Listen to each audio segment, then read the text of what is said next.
Bonjour, Naila Chidiac. Bonjour André Magnelli. C'est un plaisir avoir vous ici. Nous sommes de l'Atelier d'Humanidades. Je suis André Magnelli, fondateur, réalisateur et directeur de l'Atelier d'Humanidades. Une institution et un réseau de libre-études, recherche et écriture.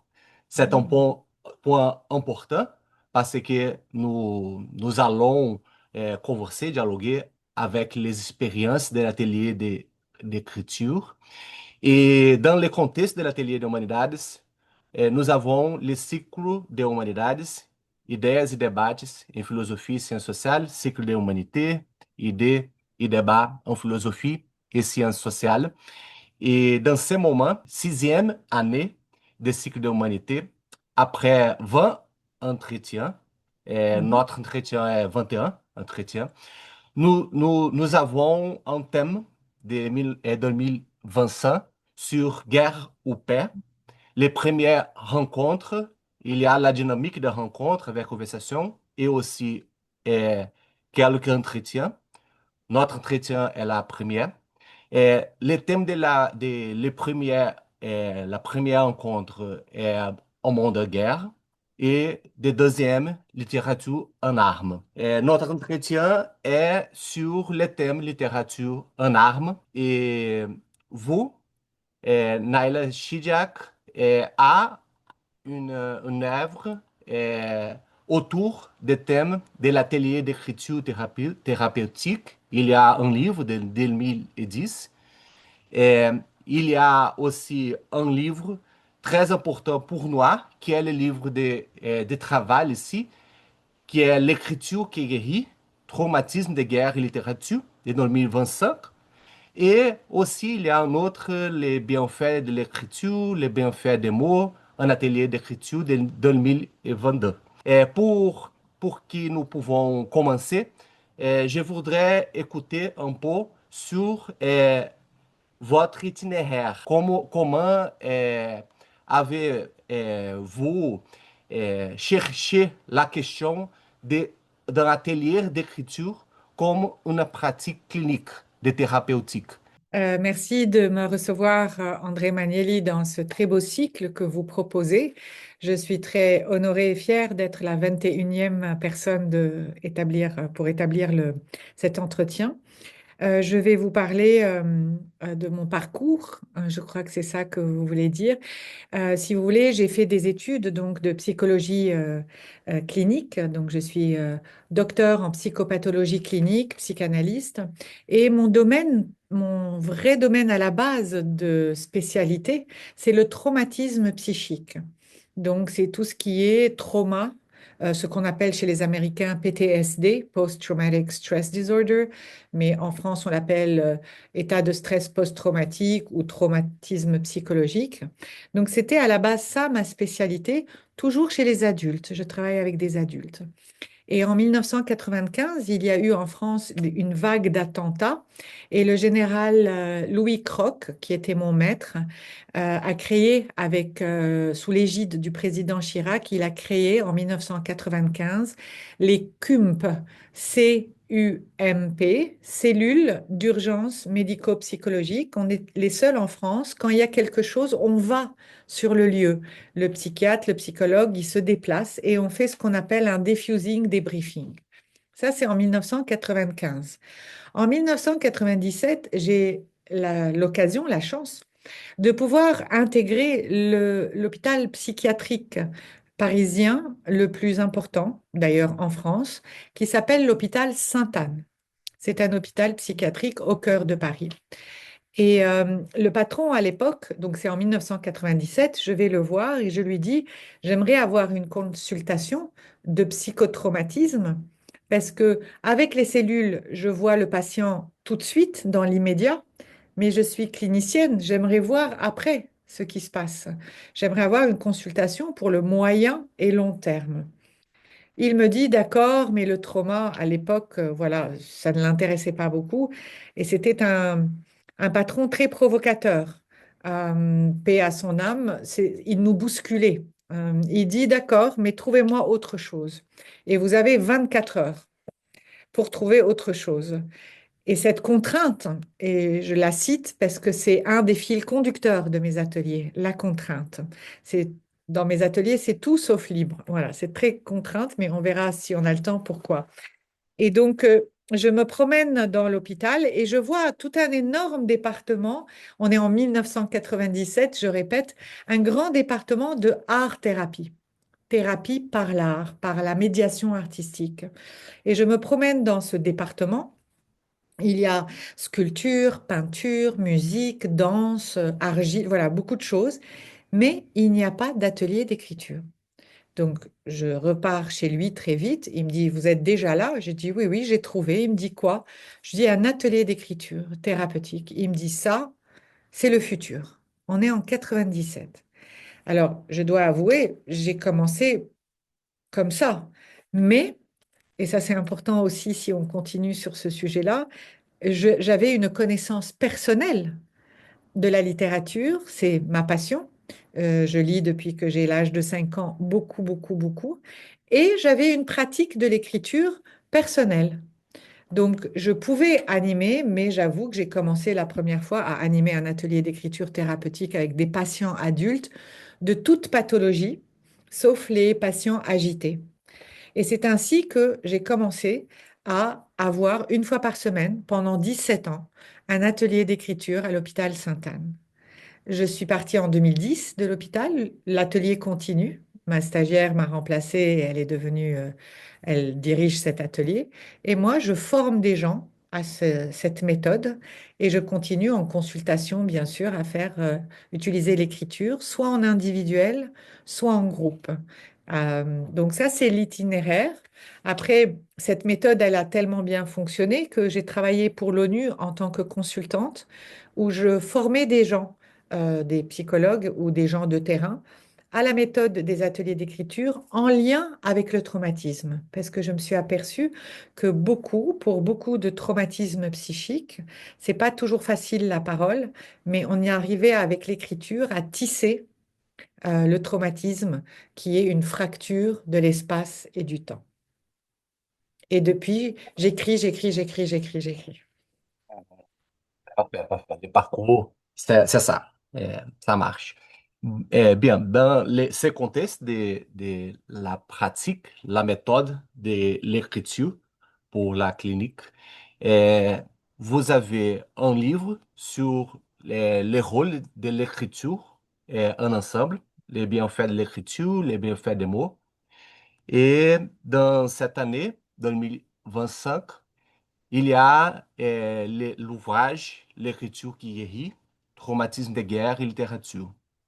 Il y a une singularité de- euh, du trauma de guerre en relation à les autres traumatismes. Quelle est la singularité du traumatisme de guerre euh, en différenciation avec les autres traumatismes et quel est le rôle de l'écriture pour travailler ces traumatismes? Mhm. Alors, juste, je précise, quand j'ai voulu quitter l'hôpital, j'avais envie de quitter en laissant quelque chose. Et donc, j'ai écrit le premier livre en 2010 qui s'intitule Les ateliers d'écriture thérapeutique aux éditions Elsevier Masson, qui est un livre plutôt universitaire qui explique toute la méthode. Il a été réédité en deuxième édition en 2013 et il y aura l'édition 3 en 2027. C'est pour montrer, si vous voulez, à quel point cette méthode est devenue une méthode pérenne et c'est un livre de référence. Voyant l'importance des ateliers, et en France, il y en a de plus en plus, il y en a partout dans les universités et les hôpitaux, l'éditeur Odile Jacob, que je remercie profondément, me donne l'occasion de faire les bienfaits de l'écriture en 2022, où j'ai pu rendre beaucoup plus accessible cette méthode-là. D'accord? Et il m'a semblé important de sortir ce livre, qui est sorti au moment où le 7 octobre était en train d'arriver, mais on avait déjà l'Ukraine et la Russie. D'accord? Ayant une histoire personnelle aussi avec la guerre, et comme je vous ai dit, je lis beaucoup. Je me suis aperçue que toute la littérature, depuis la mythologie jusqu'à aujourd'hui, c'est ou bien l'intrafamilial ou l'extrafamilial. Et dans l'extrafamilial, c'est la guerre, qui est le sujet littéraire, hein, de la vie qui continue.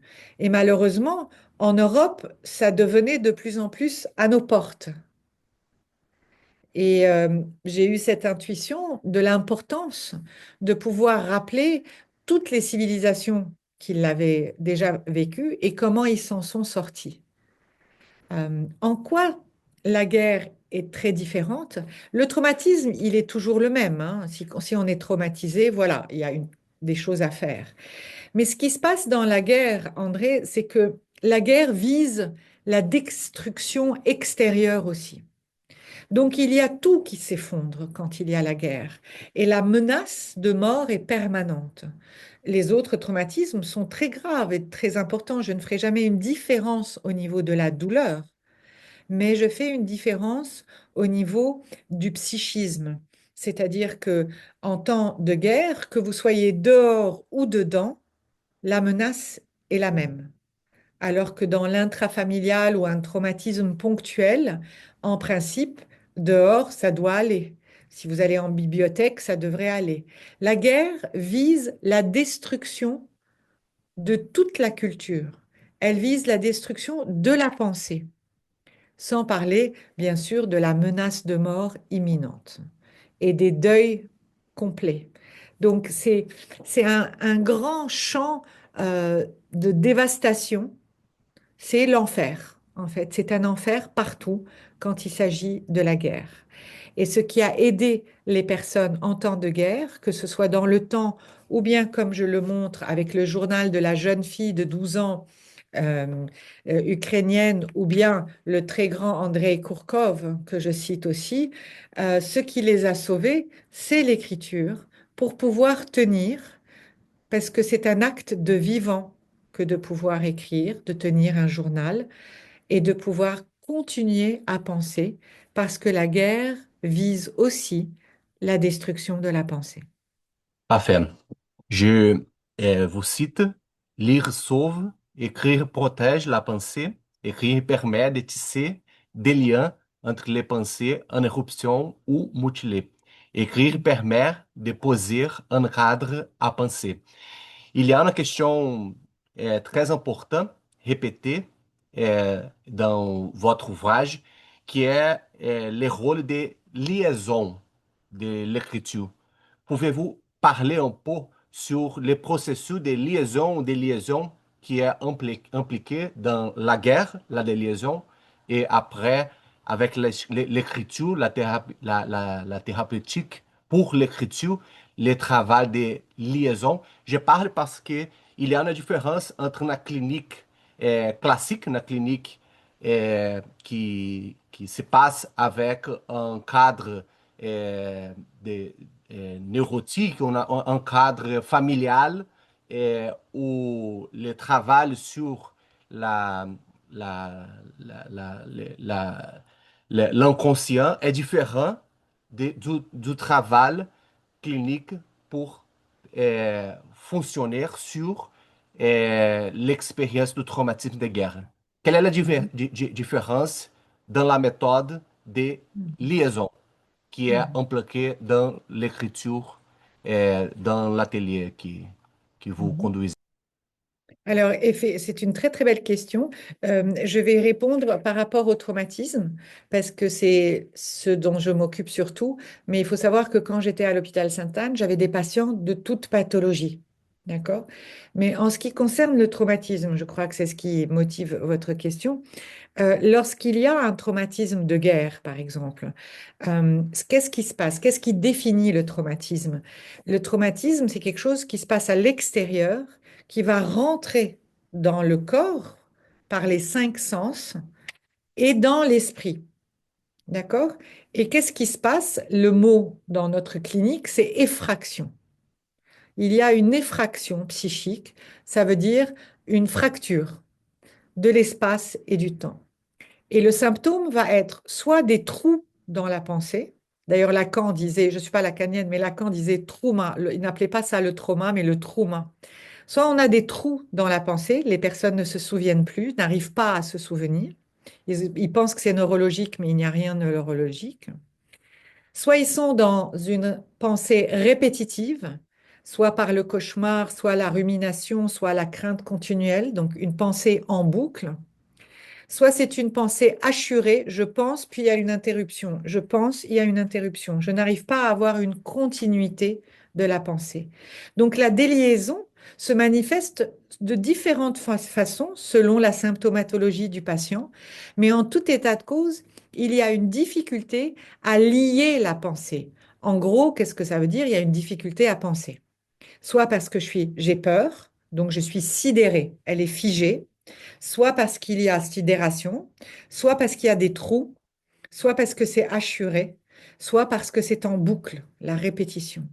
Donc, que vient faire l'écriture en forme d'atelier, hein, ou alors en forme libre, comme ils font pendant la guerre avec leurs journaux? C'est un cadre, le papier, le crayon. J'insiste beaucoup pour l'écriture à la main, manuelle. Pourquoi? Pour rattacher le corps et l'esprit, puisqu'il y a une effraction, on les relie ensemble. Et donc, cette écriture à la main, cette gestualité, va permettre à la pensée de se dérouler tout doucement. Quand ils n'y arrivent pas, on les aide, on leur donne des consignes. J'avais un patient qui était dans un pays en guerre, il me disait, mais j'arrive pas à penser, je peux pas écrire quelque chose, aidez-moi. Donc je lui donnais par exemple une première ligne et je lui disais, répondez à cette phrase. Et j'envoyais une autre et je lui disais, répondez. Puis après, je lui disais, je vous donne une phrase et vous faites un quatrain. Un quatrain, c'est un poème de 4 lignes. Il y a énormément de méthodes que je donne dans mes ouvrages pour pouvoir donner ce que j'appelle une pulsion à la pensée pour qu'elle se déroule. Parfait. Et dans ce cas, il s'agit d'une récupération, d'un rétablissement de la capacité de symbolisation de l'individu. Oui, Euh, récupération, c'est ce que je souhaite, mais en tout état de cause, oui, je vise la symbolisation. Vous avez tout à fait raison. La symbolisation, relier ce qui est cassé. D'ailleurs, qu'est-ce que c'est qu'un symbole? Un symbole, c'est, on va prendre un exemple, une assiette cassée et on va la remettre ensemble. C'est ça. Donc, par les exercices, je vise la symbolisation, mais aussi, comme je donne des exercices à chaque fois différents, et je peux vous dire qu'ils sont très, très différents, je vise aussi l'assouplissement de la pensée. C'est-à-dire, si j'arrive à penser en haïku, en quatrain, en dialogue, en oulipo, voilà, c'est des noms d'exercices, eh bien, ma pensée, elle va sortir de la sidération, elle va sortir de la boucle de répétition et elle va tisser là où il y a un trou. OK. Dans ce cas, c'est une chose différente d'un but de faire la résilience ou de faire, de promouvoir une résilience pour part du patient. Ce n'est pas une chose de résilience. Il s'agit d'une méthode de récupération de la capacité de symbolisation alors de récréation pour part de l'individu. Euh, comment pensez-vous la différence entre les buts de résilience, être résilient, et les buts dans l'atelier d'écriture pour personnes avec traumatisme de guerre? Mhm. Alors, la résilience est un concept très intéressant, mais qui a été trop galvaudé. On l'utilise un peu trop facilement. J'ai préféré un autre terme. J'ai beaucoup cherché. Et le terme que j'ai choisi en fonction de ma méthode, en fonction de mon travail, c'est le mot transformation. C'est transformer la douleur. C'est transformer la colère, la haine, la peur. Et c'est transformer le passif en actif. Parce que qu'est-ce qui se passe quand on a un traumatisme? On est quoi en fait? On est dans une position de victime. On est dans une position de passivité. À partir du moment où vous prenez le crayon et vous écrivez, vous passez de passif à actif. Si je demande à un patient, c'est un truc classique, un exercice classique, mais ils ne sont pas aussi classiques. Mais pour illustrer, si je dis à un patient, vous avez 30 minutes pour me raconter un cauchemar réel ou imaginaire, et je ne demande jamais si c'est vrai, mais donnez-moi trois fins différentes. 30 minutes. Allez, hop, c'est parti. Et ils vont dire, mais je dis, bah, plus que 29 minutes, plus que 28. Ma seule contrainte, c'est le temps.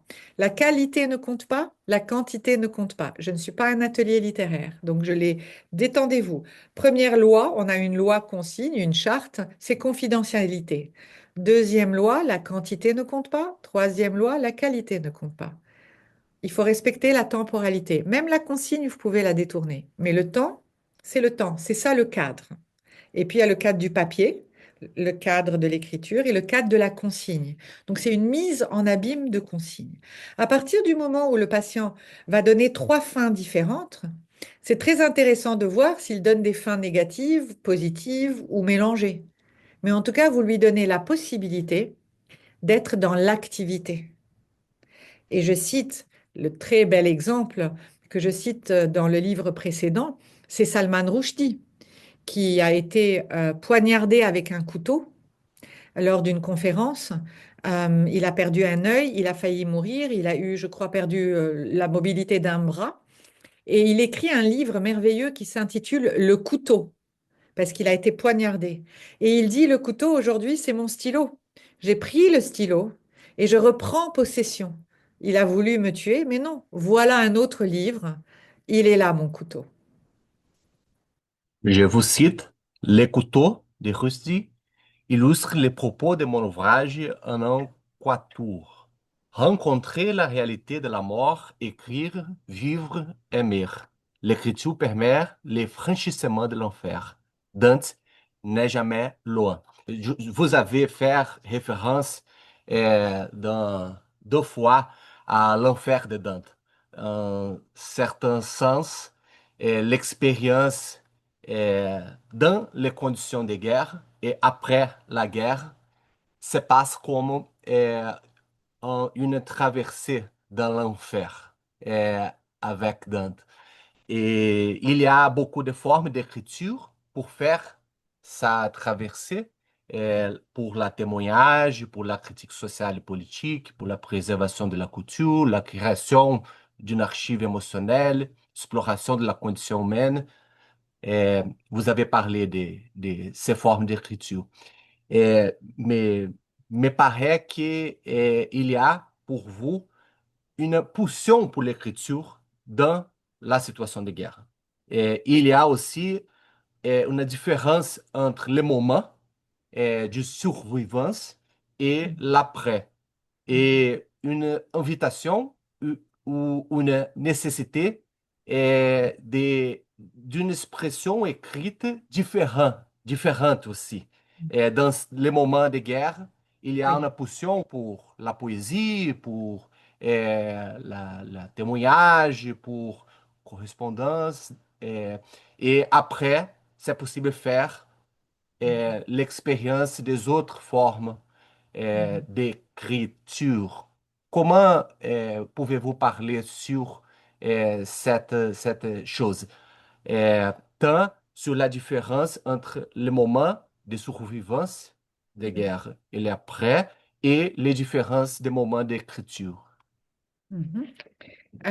Je rappelle juste que dans la mythologie, il y a le mythe d'Orphée. Et Orphée, on connaît le mythe d'Orphée, c'est le retour de l'enfer et l'enfer du retour. D'accord? Donc c'est très difficile. C'est pas parce qu'on est revenu que ça va aller bien. D'ailleurs, on a des otages qui, une fois de retour, se suicident. C'est incompréhensible. Ou bien des rescapés d'un crash d'avion.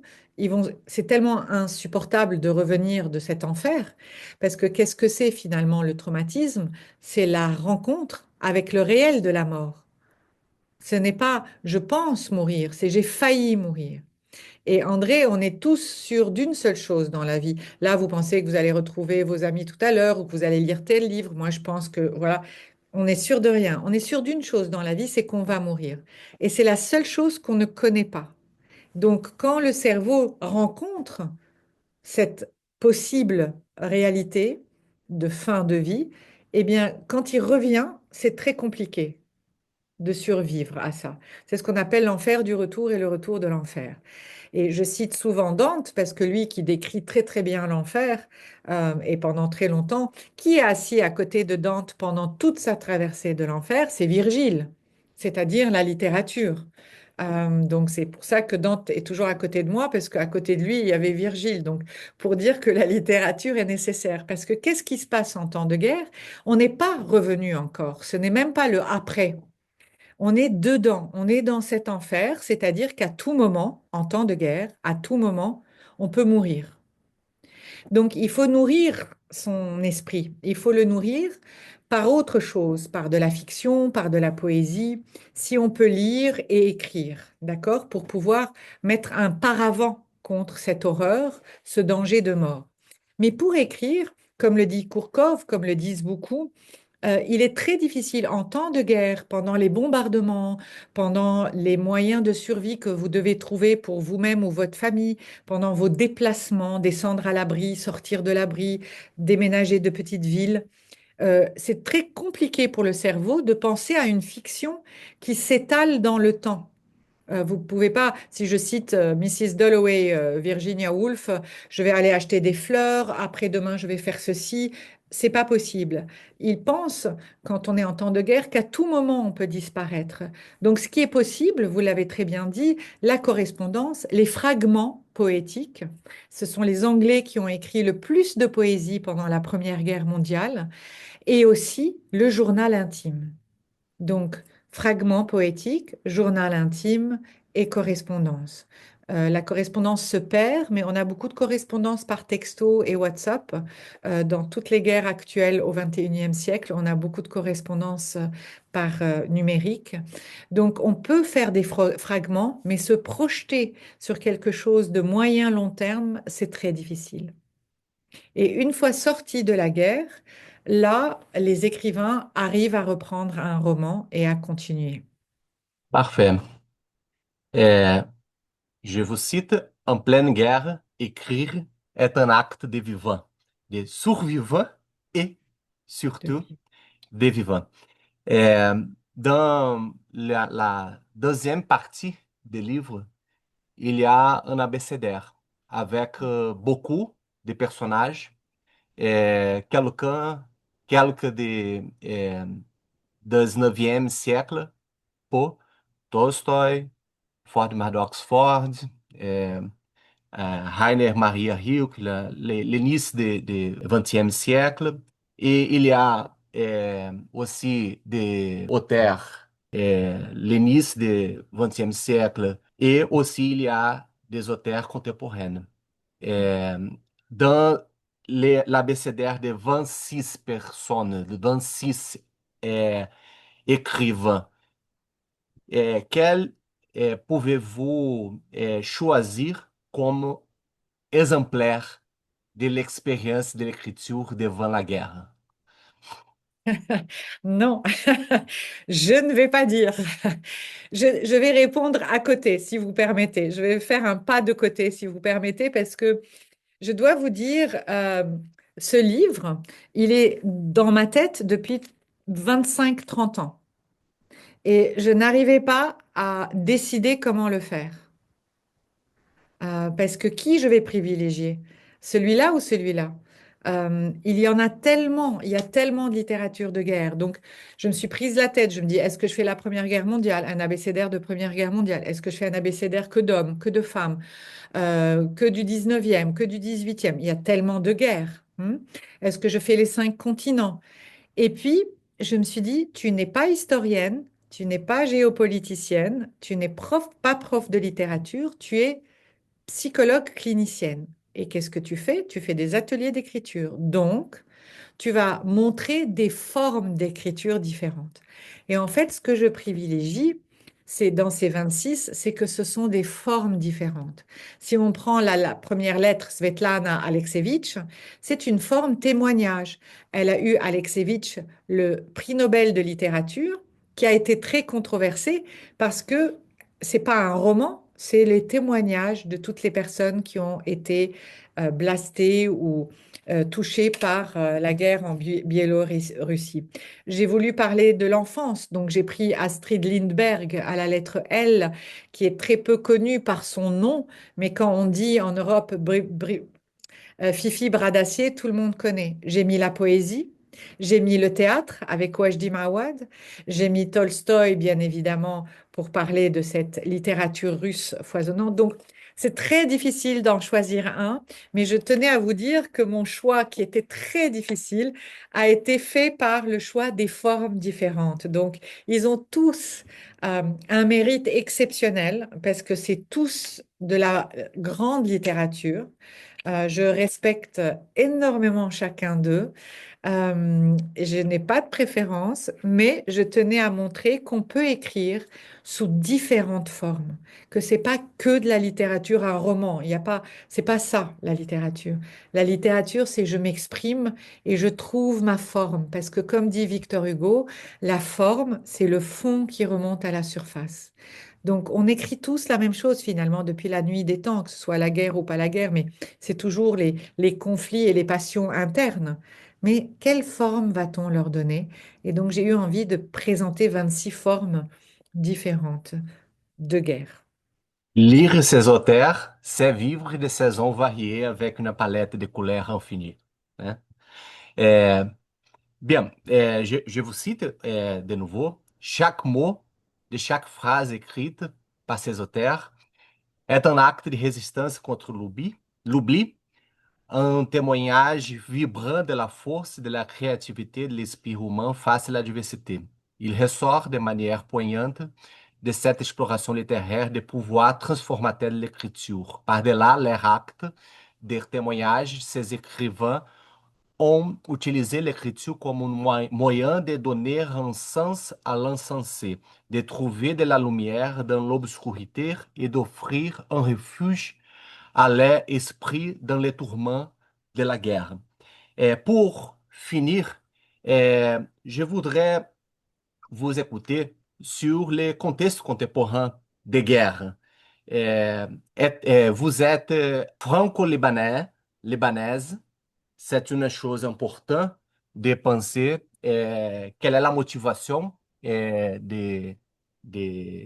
cet attachement à Liban dans un contexte qui est de guerre, de violence, de conflit.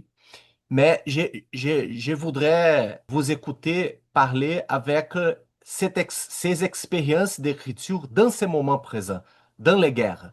Mhm. Ukraine, Gaz, le terrorisme, les situations de guerre civile.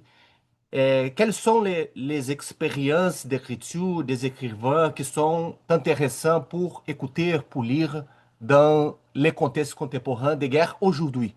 Né? Mhm. Parce que il y a un intérêt pour l'écrivain, les auteurs classiques des guerres Mhm. des autres moments.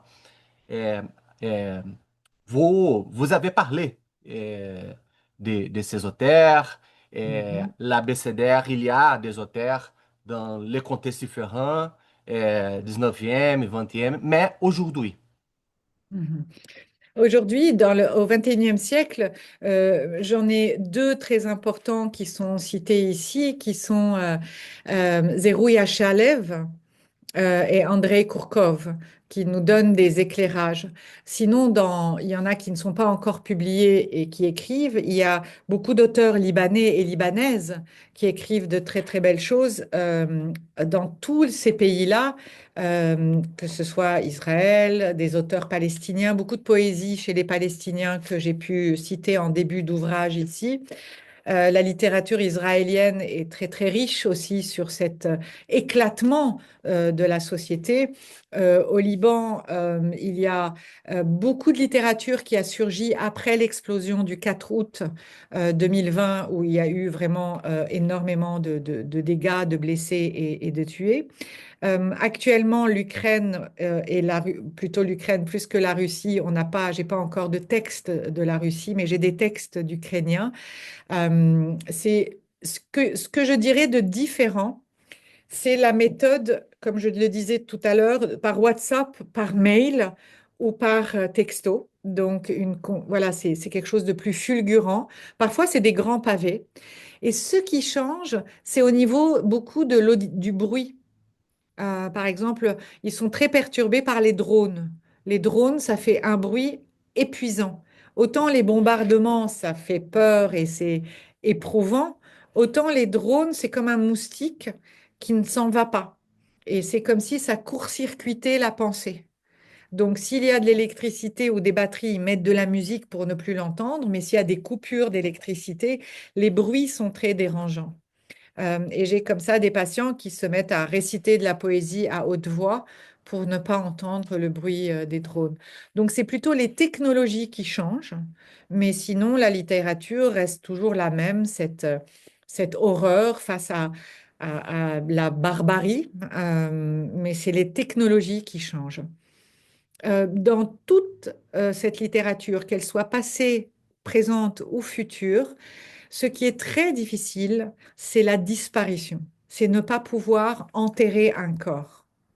Ça, c'est très compliqué et c'est le fil continu de toutes ces guerres-là qui continuent encore aujourd'hui. C'est est-ce qu'on pourra faire une sépulture? Et c'est pour ça que parfois, l'écriture, autant elle est un acte de vivant, autant écrire une lettre d'adieu à quelqu'un qu'on n'a pas pu enterrer, qu'on ne va jamais pouvoir retrouver, c'est aussi un acte de deuil qui est très, très important. Donc l'écriture va pouvoir nous aider, nous, en tant que thérapeutes, et puis tout un chacun va pouvoir être aidé par la lecture pour garder une pensée libre, une pensée fluide en lisant parce que finalement, plus on lit, plus on est libre de penser. Et c'est ça qui est important. La guerre, comme je le disais, c'est une destruction de la pensée, pas seulement dans les trous et les symptômes, mais dans l'annihilation de la pensée, pour penser toujours pareil, pas du tout. Plus on lit, plus on a une richesse de pensée, plus on a une liberté. Et cette liberté-là de penser, elle est salvatrice au niveau de la survivance en temps de guerre. Parfait. Merci beaucoup à la Chiriac Ça vous pour convient? Ça va? Vous voulez d'autres cette questions? entretien très belle. Ça va. Ok, merci.